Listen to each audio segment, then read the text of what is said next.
Thank you. A boil. A nasty, disgusting boil with the pus flowing out of it. That is a horrible metaphor, isn't it? And that's what we do at the Jim Crow Museum. We take those objects, postcards, toys, games, you name an everyday object, and we have a racist version of it, and we use it to teach. I bought my first piece when I was 11 or 12 years old. I wish people interview me all the time, and they ask me about this story. I wish I had a better story. All I remember, it was Mobile, Alabama, the home of my youth. It was a combination of flea market carnival. So there are rides going on, and there are tables, and on one of the tables, a person is selling what we today would refer to as black memorabilia, Mammy cookie jars, that kind of thing.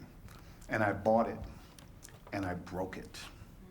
It wasn't an ideological thing, wasn't philosophical, I just didn't like it. And it couldn't have cost much money because I never had much money.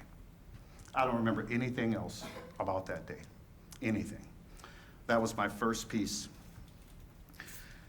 I went to Jarvis Christian College in Hawkins, Texas. A historically black college. Our teachers taught us the usual math, science, whatever, but they also taught us what it was like to live under Jim Crow. And one of my teachers, Dr. O.C. Nix, bless his heart, he's gone on to his reward now. Dr. O.C. Nix came to class one day with an object similar to this one, a chauffeur's cap. And he said, "What does this cap have to do with Jim Crow?" So we gave the answer you would expect us to give, right? We said, during Jim Crow, during that time, African-American males were relegated to the bottom rungs in a race-segregated job economy. So they were butlers and porters and chauffeurs. And he was, no, that's not right. Now, we knew that was the right answer. You know that's the right answer. So we kept giving him variations of the same answer, and he kept saying, no, that's not what I'm looking for. And then he explained that during the Jim Crow period, there were middle-class African Americans, and they wanted the same things that other middle-class people wanted. They wanted to live in a nice, big, pretty house. They wanted nice clothes. They wanted nice cars. So what would happen if you were driving, you were an African American male driving this pretty, shiny car, and someone stopped you? You risked your body and your life because you were a black person driving a brand new car. So this chauffeur's cap was a way of saving your life. So you'd put the cap on, and what it said was, I'm not a threat to anyone. This car doesn't belong to me. I know my place in this society. I know my worth in this society. I am not a threat to you.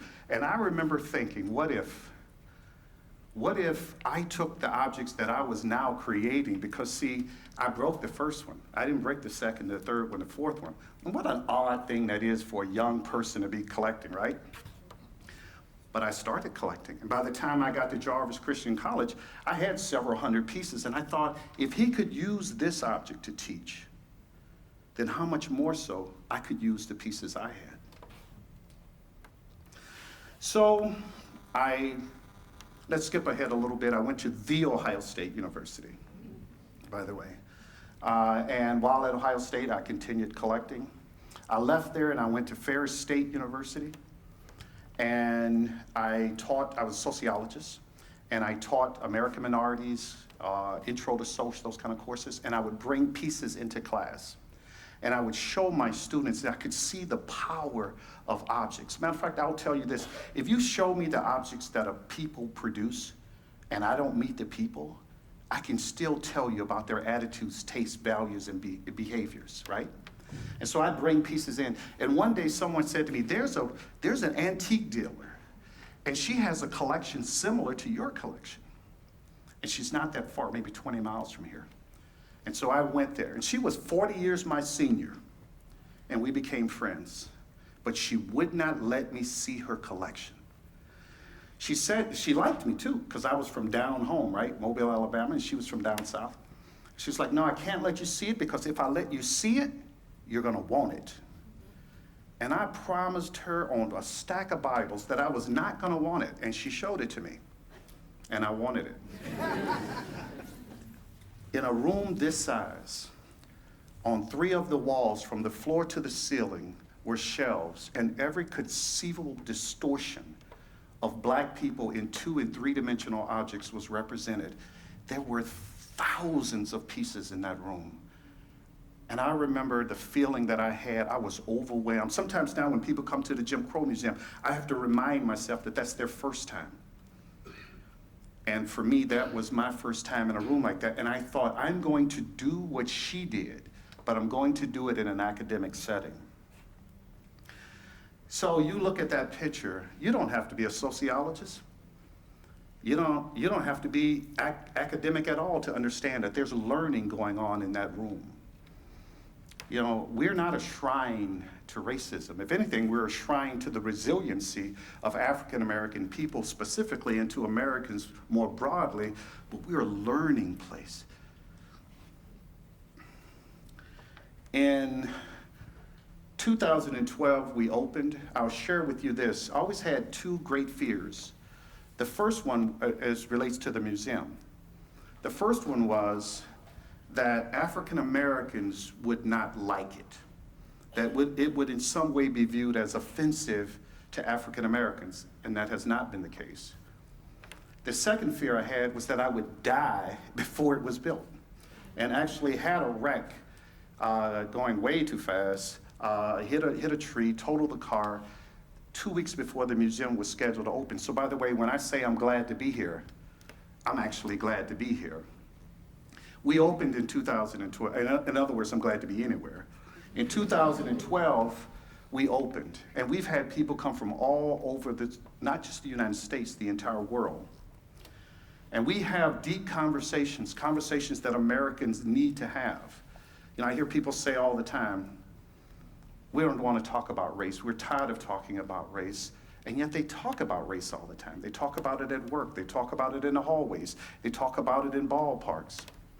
And then someone will say, if you just stop traveling the country talking about race, racism will go away. Well, that doesn't even make stupid sense. The reality is that we won't be who we need to be until we are mature enough to have the most difficult conversations about race. We've had famous people come there, and I'm glad to see every time Professor Gates, Henry Louis Gates from Harvard University, when he travels the country, he's now promoting his new book on Reconstruction.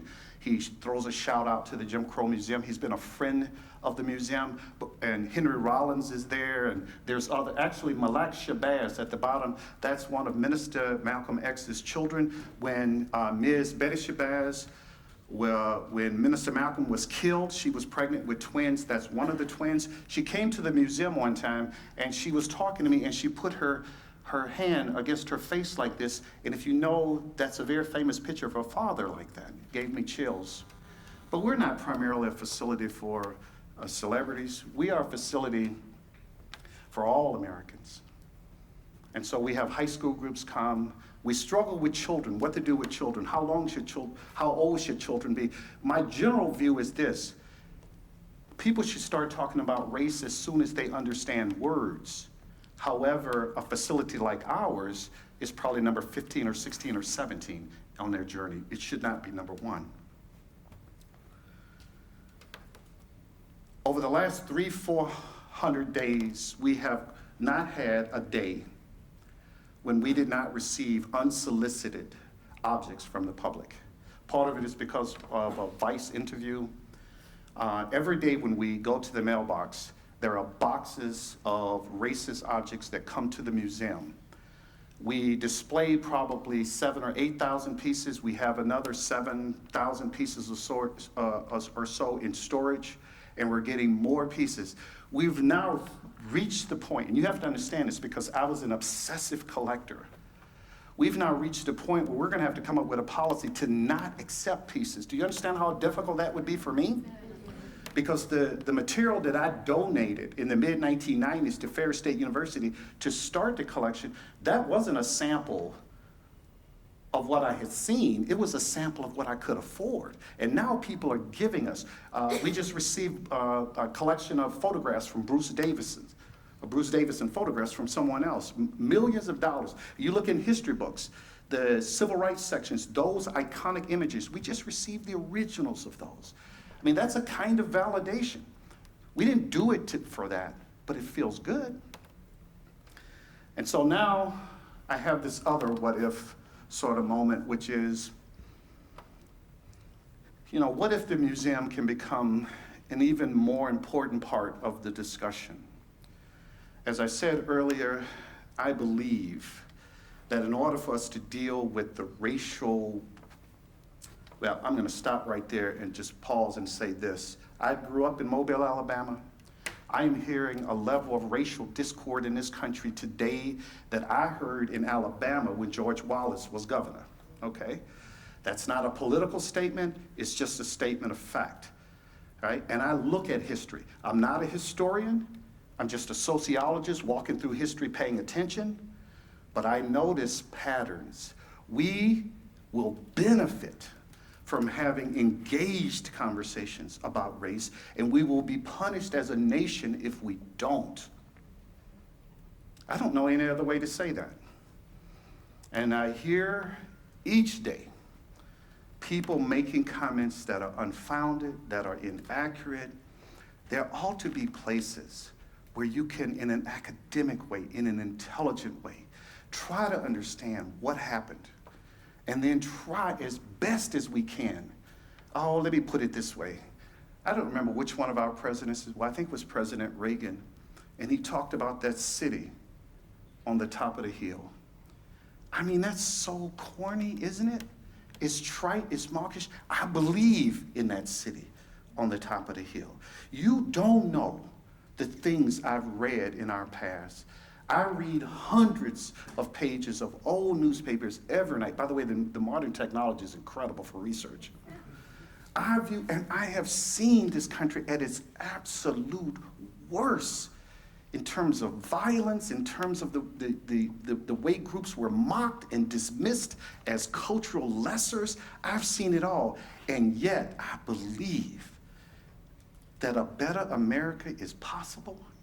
And I believe it will be led by thoughtful people who are not afraid to look at the warts, who are not caught up in happy history, but who want to understand and who want to build this better place.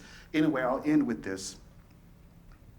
H. Ross Perot, and he and I don't have a lot in common, but H. Ross Perot had that quote. It's gendered in a way I don't like it, but the activist is not the man who says the river is dirty. The activist is the man who does what? Clean the river. So not everybody likes the way we do it, but our pant legs are wet. And I challenge you to get in the river with us. Thank you very much.